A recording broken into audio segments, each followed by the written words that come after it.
We're here in the Cathedral Church of St. Michael and All Angels, the Cathedral of the Diocese of Kootenay, and we are in Kelowna, British Columbia. This building was built in 1913, and it is built in an architectural style called Neo-Gothic arts and crafts. In the Victorian era, church architecture became very fussy, and in reaction to that, a group of architects in the 1890s began to rediscover Gothic architecture, which is the architecture of most of the great cathedrals in England. Gothic architecture is in fact built on a formula called 1, 2, 3. 1 is the height of the building, 2 is the width, and the width must be twice the height, and 3 is the whole building, and that must be 3 times the height. And in fact, just for fun, we measured this building, and it's accurate to about a foot. The church itself is built of limestone, which is quarried locally and barged across the lake, and it was put together by ordinary masons from the community. Under the outside windows, under the sills, are made pink granite, and it also was quarried here and brought across the lake. When we say arts and crafts, it means that most of the building uses local materials and local workmanship. And that is true. For example, you look at our floor, that's a magnificent oak floor that was sawn locally. You look at the beams, they are large wooden beams that were created locally. The rafters are very interesting. They're called scissor rafters. You can see why. They have a sort of St. Andrew's cross. But where they sit on the points, those are called hammer rafters. So it is a very traditional style of building. The cathedral was built in 1913, and at that time there were a great many British young men living in Kelowna, particularly English. And an elderly gentleman told me that in those days when you turned 21, you did 3 things. You joined the militia, which was the Canadian Mounted Rifles, and you became a member of the Masonic Lodge, and you became an usher at St. Michael and All Angels. Of course, in 1914, war broke out, and a great many of our young men went overseas, particularly the English and British, of course, and they fought at the most famous Canadian battle, the Battle of Vimy Ridge. And after the battle was over in the war, there was a cemetery made there for those who were killed, and they put up wooden crosses on each grave. Some years later, they took those wooden crosses down and put up granite crosses. And when they did that, they sent the wooden crosses out to the various units of the military that had fought at Vimy Ridge. The Canadian Mounted Rifles, as I said, were there, and so they received a cross from Vimy Ridge. The regiment then called this church their home, and so they gave it to us, and it's up here, and it is in memory of those who gave their lives in the Great War. Now, beside that, there is a list here of all of those who were killed in the First War, and you can see it's a very extensive list for a small community like Kelowna. And on this side is all those who were killed in the Second War, and it's a much shorter list. These 2 books here contain the names of those who were connected to the cathedral who fought in 1914-18 and in 1939-45, but who were not killed. This is the great east window. It was given by some people in the parish in memory of the first rector of the parish, whose name was Thomas Green. The piece in the middle, the 2 in the middle, of course, are the story of Emmaus. The 2 men were walking from Jerusalem to Emmaus, and a third person joined them, and they began to talk about what had happened. It was in fact the day of the resurrection, and so they were much caught up in talking about this event. And the 2 men asked the stranger to stay and have dinner with them. And at the dinner, he broke bread and poured blessed wine. And in that, they recognized that it was Jesus who had been walking with them on the road to Emmaus. And it says under there, he was known to them in the breaking of bread. Now, there are a couple of interesting little bits there. If you look carefully, you can see above the man standing up on the right that there was a woman there. But apparently she was only serving because she wasn't sitting at the table. The two figures, one on either side, the one on the left side is a depiction of the Archangel Michael, after whom this cathedral is named. And as you see, he has scales in his hands, and he's weighing the good and evil of those who appear before him. On the other side, that's St. Patrick, patron saint of Ireland, because Thomas Green, in whose memory this window is dedicated, was Irish. He was born in Ireland, educated in Ireland, ordained in Ireland, and came over to Canada to work here. Now, of course, his most famous legend is that he drove the snakes out of Ireland, and there are some sort of little green objects that don't look very snake-like, but that might be a subtle attempt to remind everybody about it.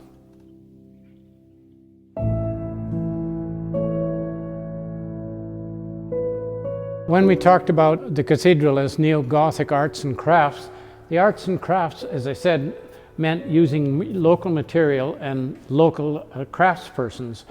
This lovely sanctus wall here was made by a parishioner of the cathedral. I don't know where the two wooden sculptures came from, but this depicts the Archangel Michael with his foot on the devil.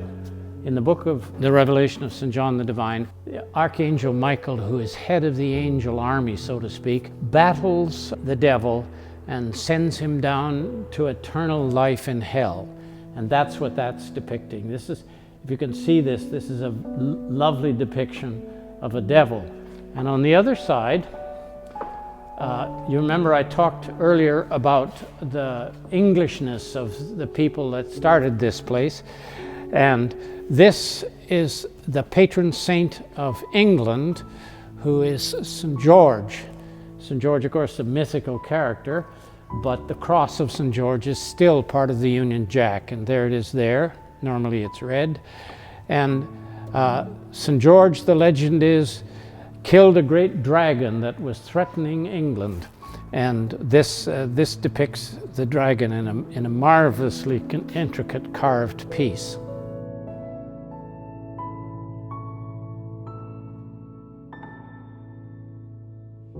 This building is a cathedral, but it wasn't always so. For most of its life, it was an ordinary parish church, although a large one, here in Kelowna. The Diocese of Kootenay was formed in 1899, but it didn't have a bishop of its own until 1915. And the election was held in the city of Nelson, which was the largest, most prosperous community in what is the Diocese of Kootenay. The Diocese of Kootenay is about 85,000 square miles in southeastern British Columbia. And this is the bishop's chair. It's called a cathedra. And the bishop, he or she, sits in this, and when they sit in here and speak pronouncements, then that becomes the rule of the diocese. This crest is the crest of the Diocese of Kootenay, and it shows that. And this wavy line means the river, and this is the bishop's crozier here, and this is the key of the kingdom here, and this is the bishop's hat, which is called a mitre. And these depict the Rocky Mountains. And if you look at the cushion in the bishop's chair, you see there's the crozier, the shepherd's crook, and there's the hat, which is sort of symbolic of a crown. This is called a crozier, and this is the bishop's official staff. When the bishop is acting in the cathedral, she carries this as a symbol of her authority. And this one was made by a local craftsman in the Nelson area. The silver comes from the Slocan, which of course is famous for silver mining. The gold bits come from Roslyn, from the mine there, and they were smelted in Trail. and the amethysts come from Rock Creek. The wood for the shaft is taken from the first-class dining room of a wrecked tattle-wheeler lake steamer and turned into this. This, as I say, was made in Nelson, but we don't have any idea who made it.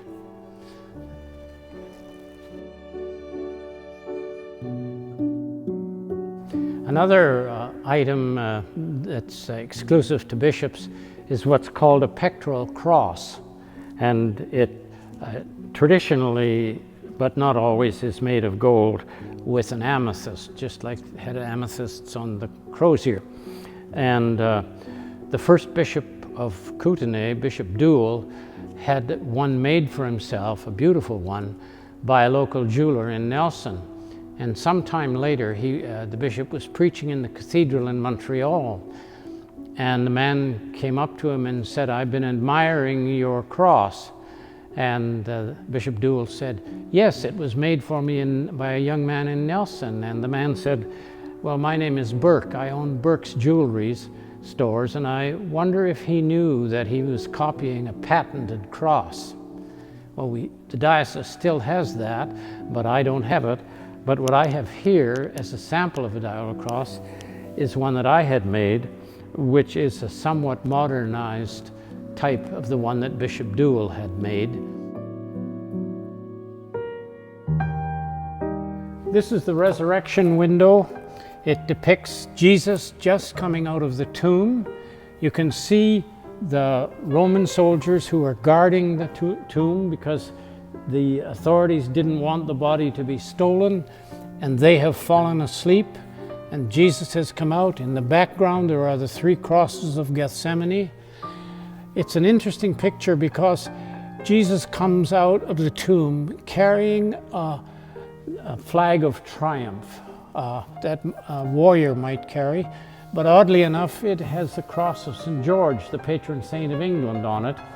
I have further information about the fact that this cathedral had a lot of English influence in its early days. The other oddity about it is that when a priest makes a blessing, he or she does it with a full hand, like that. But when a bishop makes the sign of the cross over people, the blessing, it's only 2 fingers.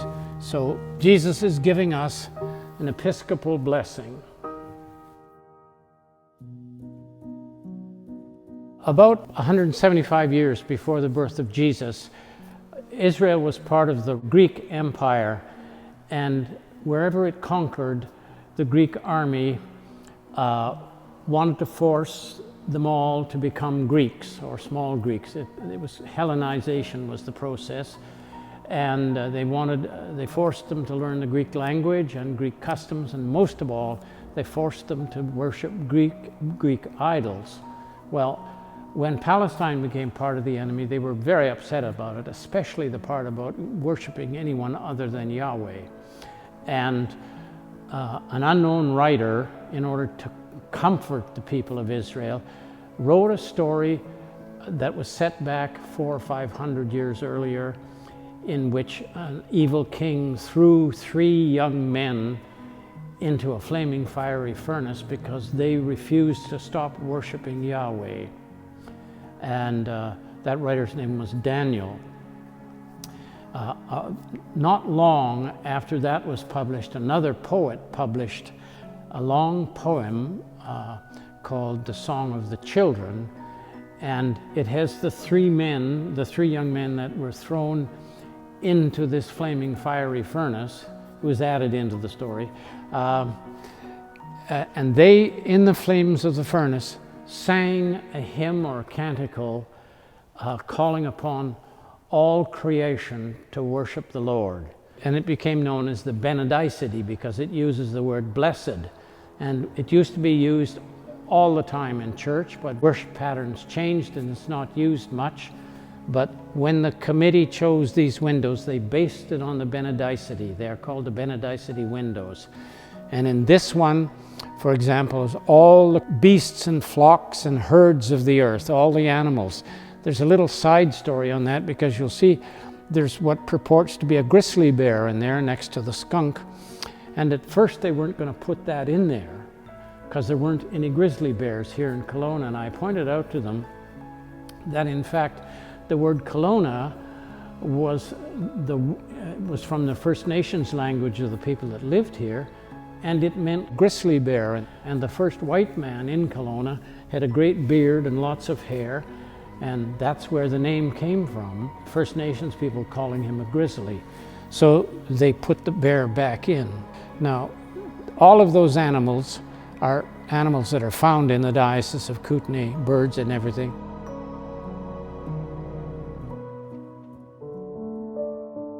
These are the other two panels of the Benedicite windows.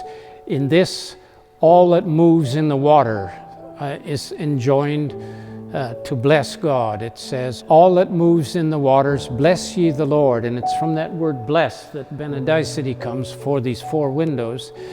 And you can see the different kinds of fish. I'm not a fisherman at all, so I can't tell you which is which, but presumably they're fish that are found here. And there's, of course, a frog in it, and down below a beaver or muskrat and a turtle. And this one is all that grows on the earth, all ye works of the Lord, praise the Lord.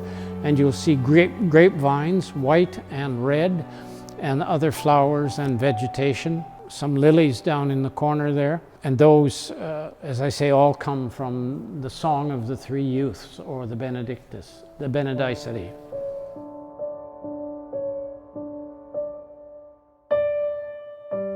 The original drawings for this triptych of windows was to have it set in Palestine, I suppose on the shore of the Galilee.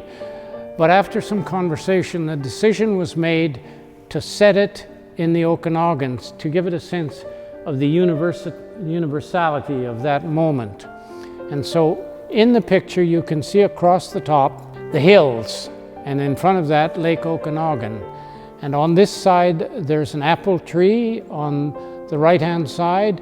In the middle, next to the Virgin, is a ponderosa pine, and along the bottom underneath is arrowleaf balsam root.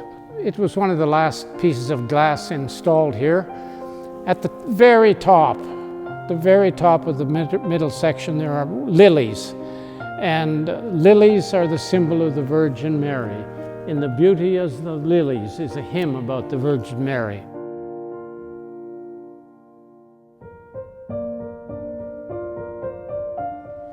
This triptych was originally over the altar of St. Michael's Church when it was a tiny wooden church in the downtown on the lake shore. And it was subsequently moved here. I don't know who painted it, but it's the Christmas story from St. Matthew's Gospel. Over here you see in the background the angels talking indeed to the shepherds, and here in the front are the shepherds worshiping, the common folk and the sheep, and there's Mary and of course the Christ child and Joseph. And then over here with an angel over them comes one of the wise men, and he comes beautifully dressed and wearing a crown, and he has a container in his hand which obviously contained either incense or myrrh. On this other side, again with an angel up top, there are two wise men, one of whom you'll notice is black, and one is carrying a container of something that would be either the incense or the myrrh, and the other one is carrying a solid yellow block that would be gold. As I say, this is an old painting and it came from the old church, but as far as I know, nobody knows who painted it. We hope you have enjoyed this walkabout of the Cathedral of St. Michael and All Angels, and that you will sometime come and visit us and see it all for yourself. Thank you.